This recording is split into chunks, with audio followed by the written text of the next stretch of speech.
రాజధానిని కట్టుకోండి ఫస్ట్ తెలంగాణ సంగతి నెక్స్ట్ అంటూ పవన్ కళ్యాణ్ పై తీవ్ర ఆగ్రహం వ్యక్తం చేశారు కాంగ్రెస్ టీఆర్ఎస్ నేతలు. బీజేపీ దగ్గర రేట్ ఫిక్స్ చేసుకుని తెలంగాణలో వైషమ్యాలు రెచ్చగొట్టాలని చూస్తున్నారంటూ పవన్ కళ్యాణ్ పై మండిపడ్డారు. సినిమా షూటింగ్లు చేసుకుంటే స్వాగతిస్తాం కానీ సెక్రటేరియట్లోకి ఎంటర్ అవుతామంటే ఊరుకునేది లేదన్నారు. మంగళవారం తెలంగాణ ఆవిర్భావ దినోత్సవం సందర్భంగా జనసేన పార్టీ ముఖ్య నేతలతో సమావేశం ఏర్పాటు చేశారు AP deputy CM Pawan Kalyan. Telangana నవనిర్మాణ సంకల్ప సభ జనసేన సాధక్ సమ్మేళనం పేరుతో హైదరాబాద్లో మీటింగ్ పెట్టారు. అయితే ఈ సమావేశంపై ఆగ్రహం వ్యక్తం చేశారు మంత్రి పొన్నం ప్రభాకర్. తెలంగాణ దిష్టి తగిలి కోనసీమలో కొబ్బరి చెట్లు ఎండిపోయాయంటూ పవన్ చేసిన వ్యాఖ్యలపై క్షమాపణ చెప్పాలి అన్నారు. రాష్ట్రం విడిపోవడానికి కూడా కారణం గోదావరి జిల్లాలో పచ్చదనమే. ఆ శాపం తగిలేసినట్టుంది. ఈరోజు గోదావరి జిల్లాలో మొత్తం కొబ్బరి చెట్లతోటి తెలంగాణ నాయకులంతా అంటారు కొబ్బరి చెట్లతో చాలా ఆనందంగా ఉంటుంది, మీరు ఏమంటుందని పచ్చదనంతో చాలా బాగుంటుందండి. ఈరోజు కొబ్బరి చెట్లు మొండాలు కూడా లేవు, అంత దిష్టి తగిలింది కోనసీమకి. చూపు పడితే కోనసీమ కొబ్బరి చెట్లు ఎండిపోతున్నాయన్నాక తెలంగాణ రక్తం ఉన్న ఏ బిడ్డ సినిమాలు అభిమానించిన అటువంటి వాని పట్ల ఇక్కడ సభకు పోతే కూడా వాళ్ళ తల్లిదండ్రులకు ద్రోహం చేసినట్టే అని భావిస్తా ఉన్నా. నేను ఈరోజు క్షమాపణ చెప్పు, ప్రసంగంలో వీడికి జవాబు చెప్పు. 11 రోజులు తెలంగాణ ఏర్పడితే అన్నం తినలే అన్న ఈ వీడియోకు జవాబు చెప్పు. కోనసీమ నా చూపు పడితే ఎండిపోయిందన్న దానికి జవాబు చెప్పు. ఇలా భారతీయ జనతా పార్టీ రెమ్యునరేషన్ ఇచ్చింది కాబట్టి ఇక్కడ యాక్ట్ చేయడానికి రాలేదని దేవుడి మీద ప్రమాణం చేసి చెప్పు. నువ్వు నమ్ముకున్నటువంటి కొండగట్టు అంజనేయ స్వామికి సంబంధించి తెలంగాణ ఏర్పడితే 11 రోజులు అన్నం తినని వ్యక్తి ఇప్పుడు బీజేపీ ఇచ్చే రెమ్యునరేషన్ కోసం రాష్ట్రాల్లో వైషమ్యాలు రెచ్చగొట్టాలని చూస్తున్నారని ఆగ్రహం వ్యక్తం చేశారు పొన్నం. తెలంగాణ ఏర్పడితే 11 రోజులు అన్నం తినటువంటి వెధవాచి ఇక్కడ మా తెలంగాణ పట్ల ఏదో ముసలి కన్నీరు గారు తొప్పుకోం.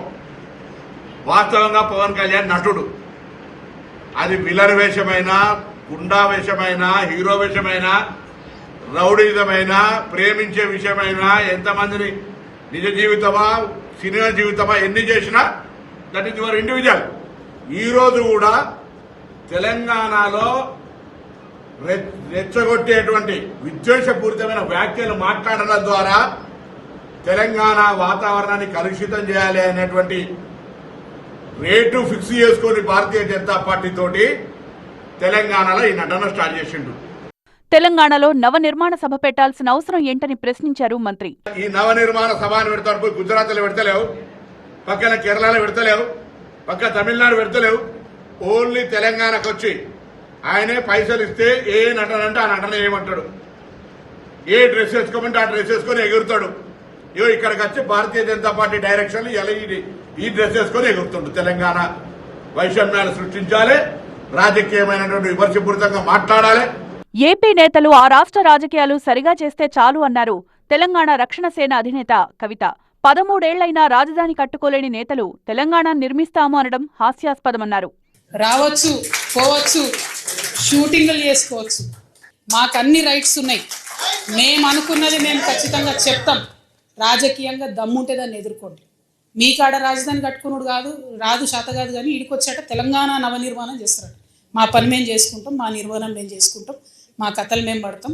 రాష్ట్రం విడిపోయింది, ప్రజలు విడిపోలే. మీరు ప్రజల మధ్యలో చిచ్చు పెట్టకండి. మంత్రి పొన్నం ప్రభాకర్ కవిత వ్యాఖ్యలను ఖండించారు తెలంగాణ జనసేన నేతలు.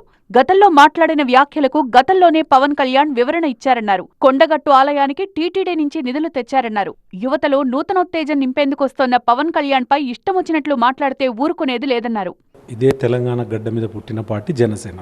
ఆయన కొత్తగా రావడం ఏంది, అనేక సార్లు కొండగట్టుకు ఒక 3-4 టైమ్స్ వెళ్ళడం జరిగింది. ఇప్పుడు మళ్ళీ పొన్నం ప్రభాకర్ గారు కానీ కవిత గారు కానీ మాట్లాడుతారు. నేను ఒకటే విషయం చెప్తా, మీ కాంగ్రెస్ పార్టీ ఈరోజు భారతదేశంలో అనేక చోట్ల అనేక వాళ్ళతోటి సపోర్ట్గా కొన్ని చోట్ల మొన్న మనం చూసుకున్నట్టయితే ఇక్కడ కూడా సిపిఐ సిపిఎం తోటి ఒక వాళ్ళకి అలయన్స్లోనే ముందుకెళ్ళింది జరిగింది.